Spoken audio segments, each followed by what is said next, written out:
Ignition sequence starts. 6, 5, 4, 3, 2, 1, 0. Liftoff. We have a liftoff.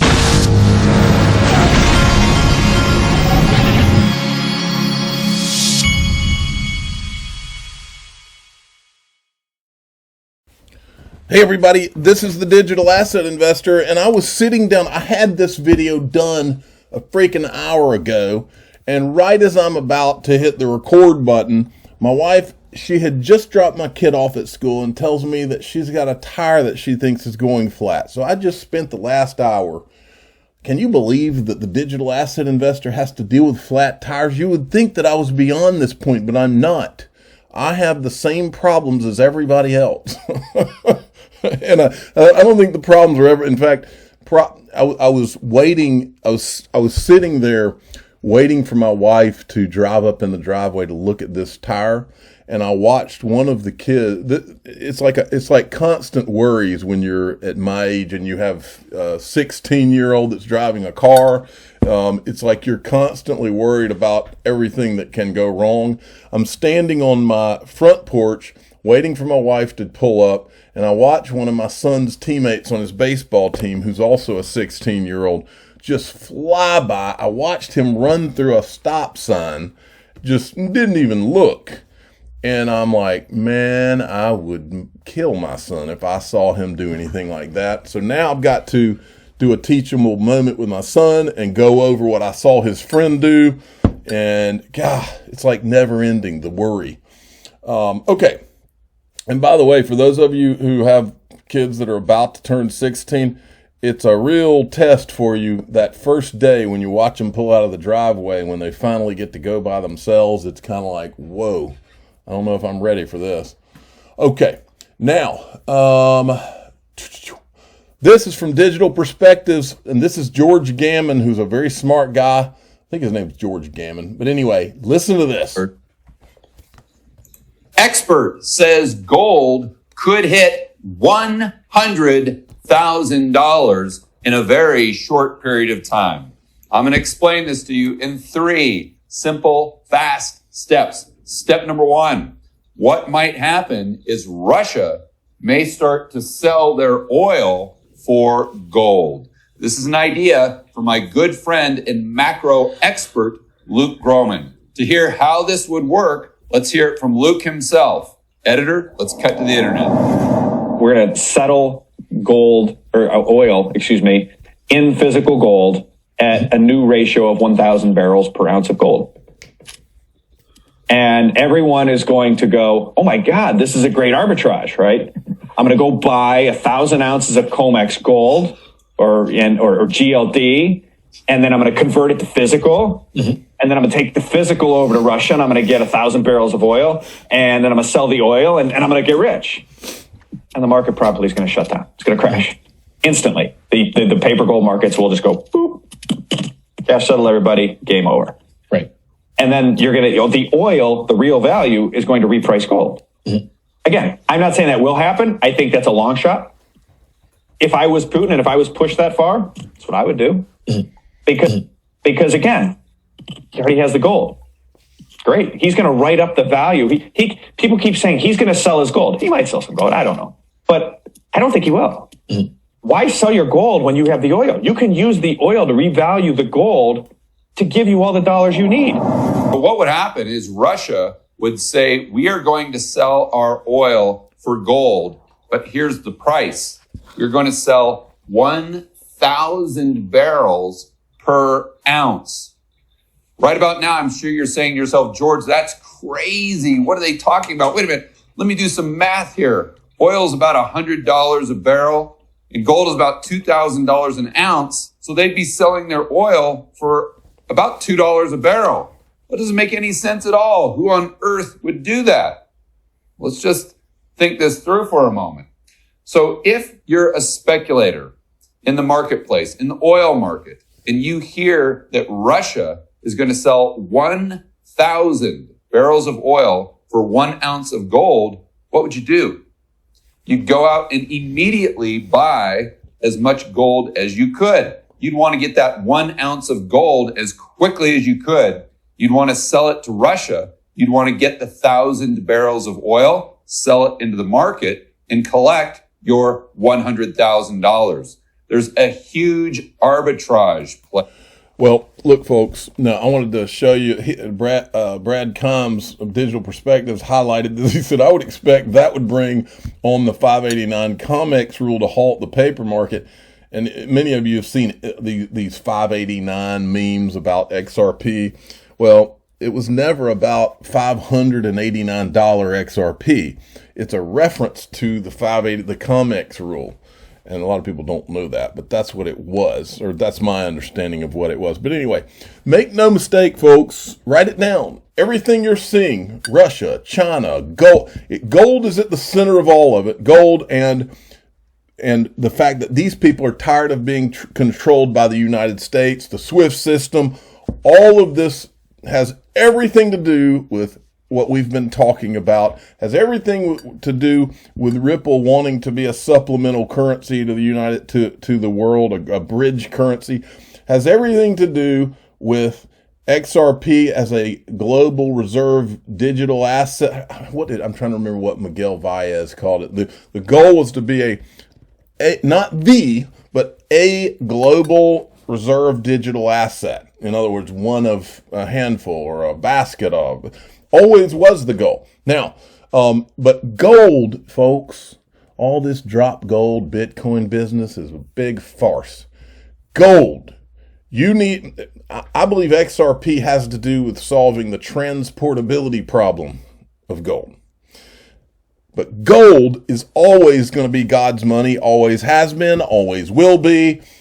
That's why I keep telling you about Glint. In fact, this morning, I invested another, I think it was like $800 and something into my Glint account. I bought another $800 and something worth of gold.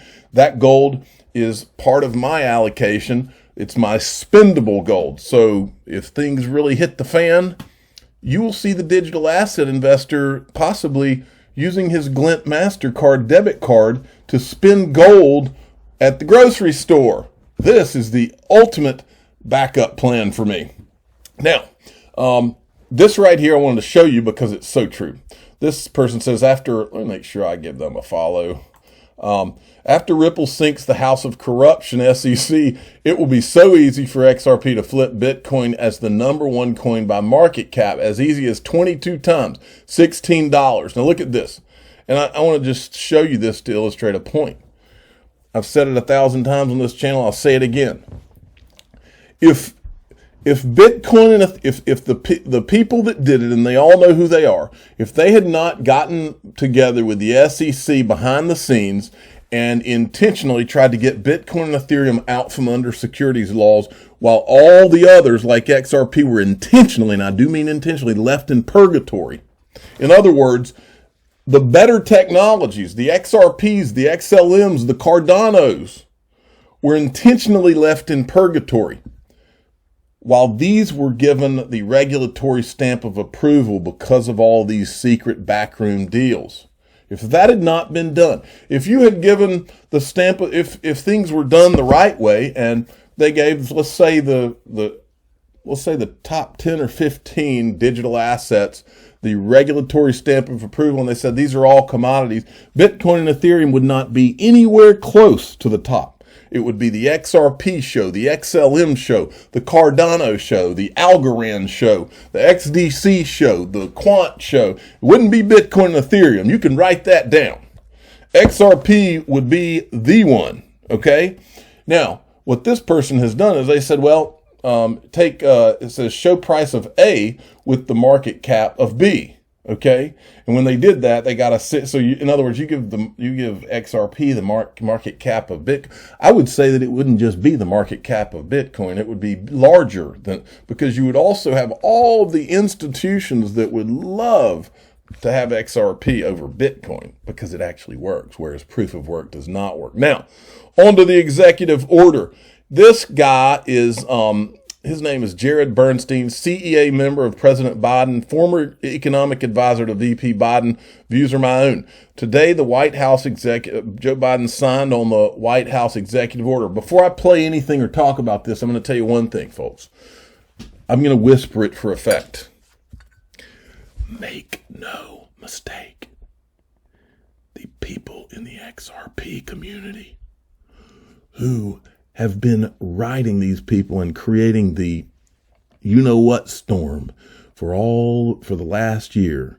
We've been pointing out the truth. We've been showing all of the nasty things that were done and the things that were not right. We've been showing the Ethereum free pass. We've been telling you about the disguised whales. We've been showing you the video of their own words. We presented the timeline. We've shown you everything. We started calling out these regulators and calling out the politicians and letting them know that we were going to have them kicked out of office if they did not do the honorable thing and stop playing games and stop trying to pick winners and losers. And for that reason, you should all pat yourselves on the back because we did it. Make no mistake, you are talking about an executive order that was literally done because of pressures of everybody out here. Make no mistake, the Elizabeth Warrens of the world, the Gary Genslers of the world, they would like to crack down on this like you couldn't even believe. And this executive order at least backs off of all that. And I believe the back off was specifically because of the Twitter and YouTube, the storm that was stirred up when they decided to not just give Bitcoin and Ethereum the free pass, but they had to go after Ripple. And they didn't see John Deaton coming. They didn't see the timeline coming. They didn't see all the videos of their own stupid, arrogant words coming. And they didn't see the XRP army community, whatever you want to call it, coming. And for this reason, and specifically this reason, don't ever think you can't help change the world because we're responsible for a freaking executive order from the President of the United States. Write it down. And we ought to all feel real good about what we've done for the future of our children, in my opinion, because that's why I'm here. Now, after that little speech, sorry for the speech, listen to this.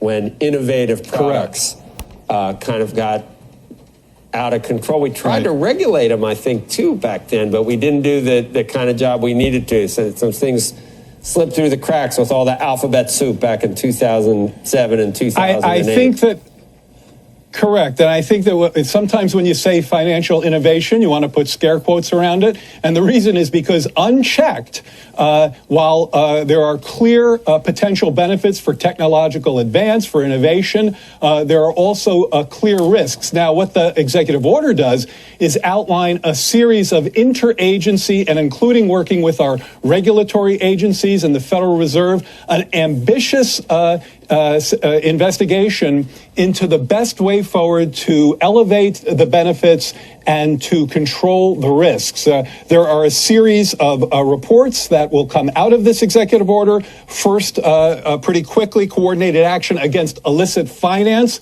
which is very much in the news regarding digital assets, payment systems, central bank digital currency, consumer protections, energy use, climate. The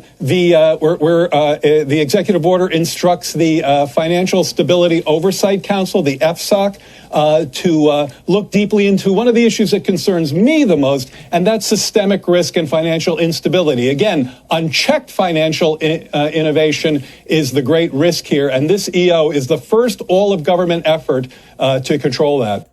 Okay, let me give you a translation. Because of the stir that we saw happen on social media, the Biden administration and all the lackeys and all the people that are anti-crypto in this group decided that they were going to back off a little bit because they saw that they might not get elected in November. And so they're going to back off. It wouldn't surprise me if they play this game leading up to November, hoping that they don't all get booted out of office and then change their tune if they're able to survive. But I don't think they're going to be able to survive at this point anyway.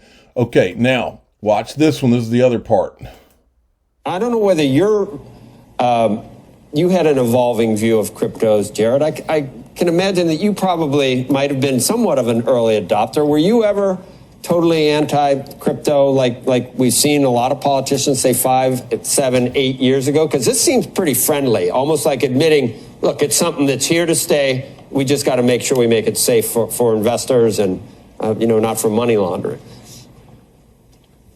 Yeah, that's definitely a fair take. I mean, financial innovation in digital assets offers great potential, but as you just suggested, great risks as well. Now, you and I know that the U.S. has always been a leader in this area, and with this executive order, we intend to maintain that lead. But history has been unequivocally clear on this point, and this is the last part of what you said, and it's really important. Absent adequate guardrails, protections, safeguards, unchecked financial innovation can introduce deep and systemic risk. And there are many examples throughout history. We've talked about them on this show that can show how badly that ends. Now, we've seen that movie in reruns too many times, and this executive order is intended to ensure that that doesn't happen with digital.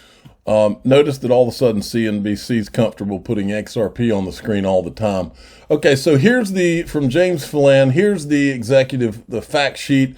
President Biden to sign executive order ensuring responsible innovation, protect U.S. consumers and investors, protect U.S. global financial stability, mitigate illicit finance, national security risks. In other words, it's a very general thing, basically more or less instructing all the agencies, all right, it's time to take this serious because the president said so.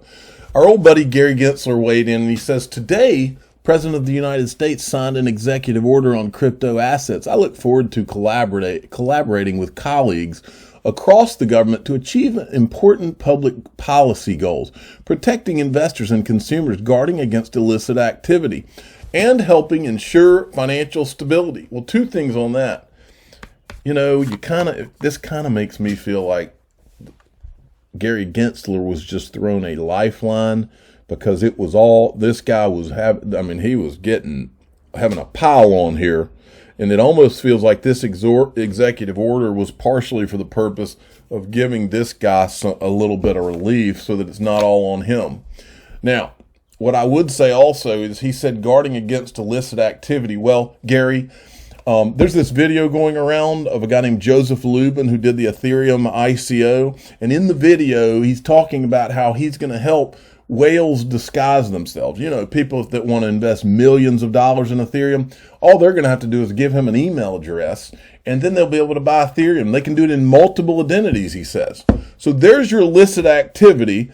Go after it and quit acting like you care about these things that you obviously don't care about. Because if you did, you'd have Joseph Lubin's butt. Something would be going on other than his investors suing him. All right. And then there's this. Janet Yellen had also put out something. It was actually leaked early on the executive order. President Biden's historic executive order calls for a coordinated and comprehensive approach to digital asset policy. This approach will support responsible innovation that could result in substantial benefits for the nation, consumers, businesses. It will also address risks. Says under the executive order, the Treasury will partner with interagency colleagues to produce a report on the future of money and payment systems. Who could those payment systems be? Remember what's his name? I'm drawing a blank on his name.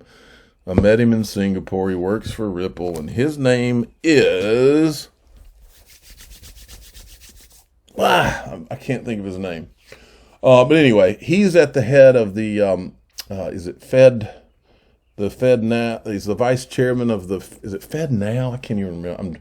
My memory at times can have blips. But anyway, Craig DeWitt. Craig DeWitt's his name. He works at Ripple. He was named vice chairman of the Faster Payments Task Force. There it is. I got it.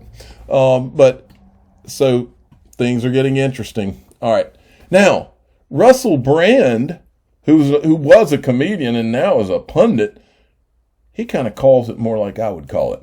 If you're so worried about it, don't fucking invest in it. The thing is with cryptocurrency, and what we need to protect you from, is that we can't currently regulate it and therefore predict its behavior and therefore accurately know when and how we should invest in it and therefore increase our own profits. You can see that would be a problem for us. We've got to protect you. We've got to protect you from us ever being poor and therefore beholden to you for money. And that would mean, I guess, we'd have to do what you wanted instead of what we wanted. And you can see why we'd want to protect you from that.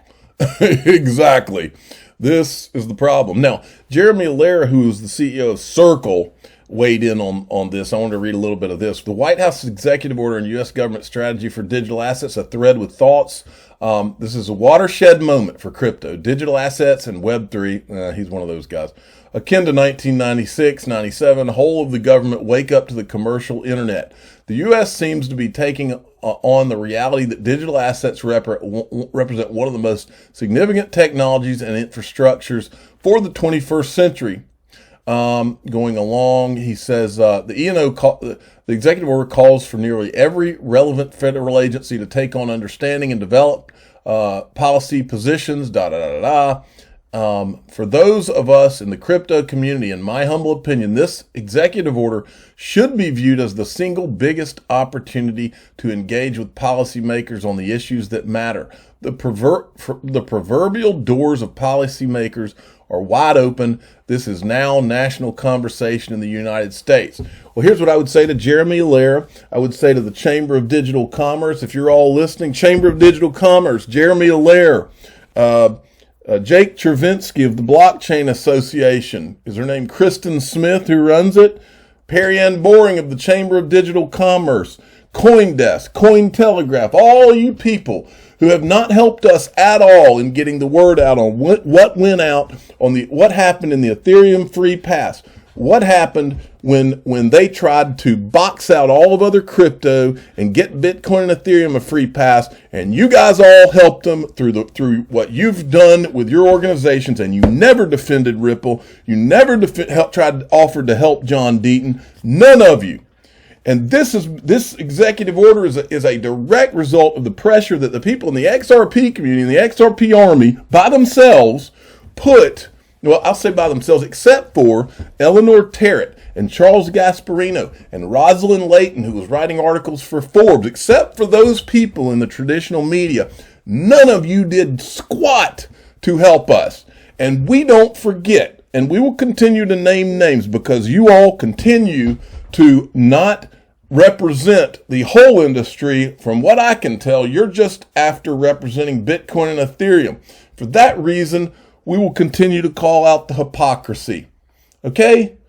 Let me mention something before I go. I've been investing in these masterworks.io artwork, and this will be in the description of this video with the glint thing I showed you. I've invested in 3 so far for the first time in my life. They have democratized art investing, and so now right now I think I have $1,500 worth of investments in art, 3 different pieces of art.